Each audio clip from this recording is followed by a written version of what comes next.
a veces se debaten como gatos boca arriba, pobres. Yo tengo la idea de que la poesía siempre tendrá una cauda de lectores fieles, amorosos. Piedad, pues es un enorme gusto tenerte y preguntarte qué piensas tú de la poesía contemporánea, de la poesía que se hace no solo en español, sino la que se viene haciendo en el mundo. ¿Qué crees que está pasando en el mundo con el género poético?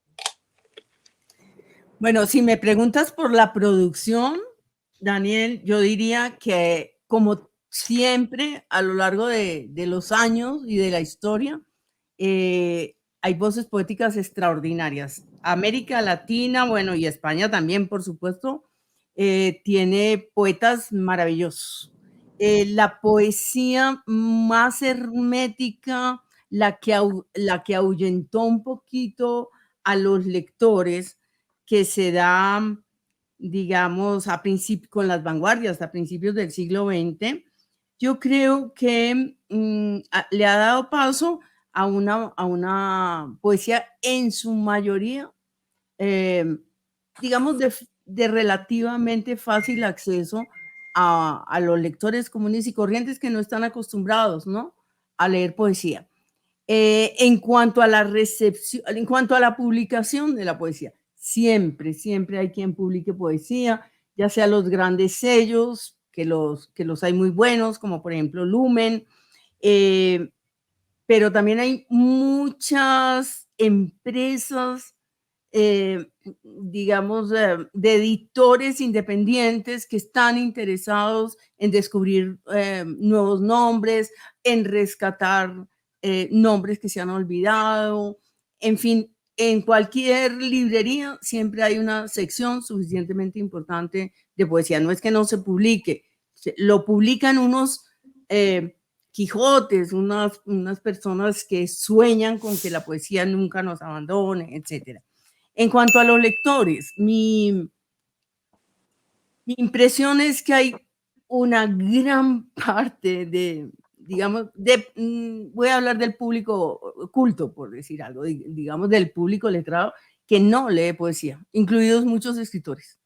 Digamos, hay muchos escritores de prosa que nunca leen poesía, que no tienen el entrenamiento de la palabra poética. En el periodismo me ha tocado ver mucho en estos días la confusión acerca de la poesía. En las entrevistas que me han hecho me he dado cuenta, a veces se debaten como gatos boca arriba, pobres, porque como no saben exactamente qué es la poesía, entonces tienen unas ideas anacrónicas o tratan de clarificar su propia idea mientras preguntan, en fin. Pero yo creo que hay un enorme público juvenil que consume poesía.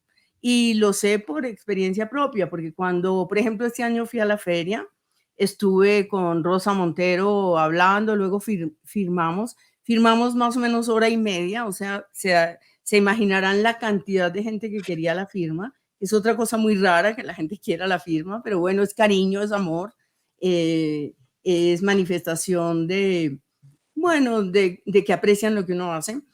Pero hay mucha gente vino con la poesía, con mi poesía, y mucha de esa gente era gente muy joven, entre los 18 y, bueno, de ahí para arriba, hasta, claro, el señor de 60, de 70 que viene también, que es un lector firme de poesía.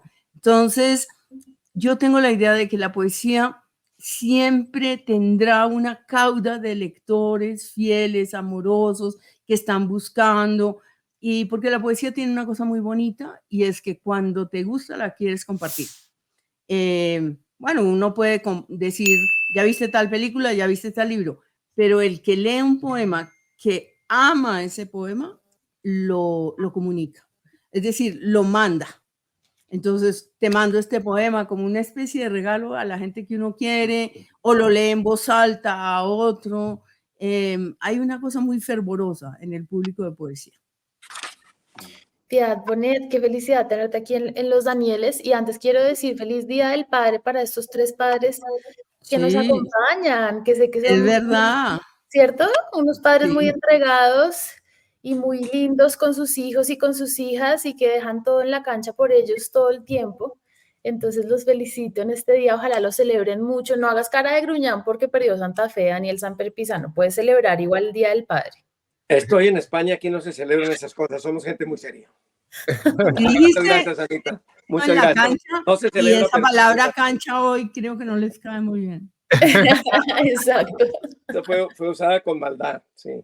Bueno, feliz día a estos tres padres maravillosos. Y yo quería preguntarte, como un poco en línea con lo que estás diciendo, porque hay mucha gente que no lee poesía porque no sabe para qué sirve la poesía, que obviamente es una respuesta pues difícil porque sirve para muchas cosas, pero ¿tú qué le dirías a una persona para qué leer poesía, para qué invitar a alguien a leer poesía? Bueno, primero, no me gustan las cosas de apostolado, ¿no? Como que todo el mundo tendría que leer, etc. Pero sí considero que se están perdiendo de muchas cosas las personas que no leen, ya sea prosa o poesía. En cuanto a la poesía es una forma muy íntima de hablar con uno mismo y con el mundo, ¿no? Digo muy íntima porque la poesía sobre todo trabaja con emociones, trabaja con las ideas, por supuesto que también que sí, es decir, con ideas que transmiten emociones muy profundas. Entonces, la poesía requiere de silencio, entonces tiene que ser gente que se permite momentos de reflexión, momentos de recreación, podríamos decirlo también así, de felicidad. Quitemos la palabra recreación, que es horrible, digamos, momentos de compenetración con un lenguaje que dice cosas que ningún otro lenguaje puede decir. Entonces, así como uno se sienta a oír música, o como uno se va a un museo y también en silencio recorre mirando, digamos, la obra de los pintores y de los dibujantes, así hay un lenguaje muy particular que es el de la poesía, que es una forma de lenguaje que no tiene equivalencia, no tiene nada que ver, digamos, o sí tiene que ver con el lenguaje cotidiano, por supuesto que sí, pero es incorporar unas maneras de decir para revelar. Entonces, la buena poesía siempre hace revelaciones o produce estremecimientos. Yo creo que, como dijo Borges, la poesía sirve para lo mismo que sirve ver un atardecer o paladear una taza de café. Es decir, para hacernos más humanos en el sentido más hondo de la palabra. No es la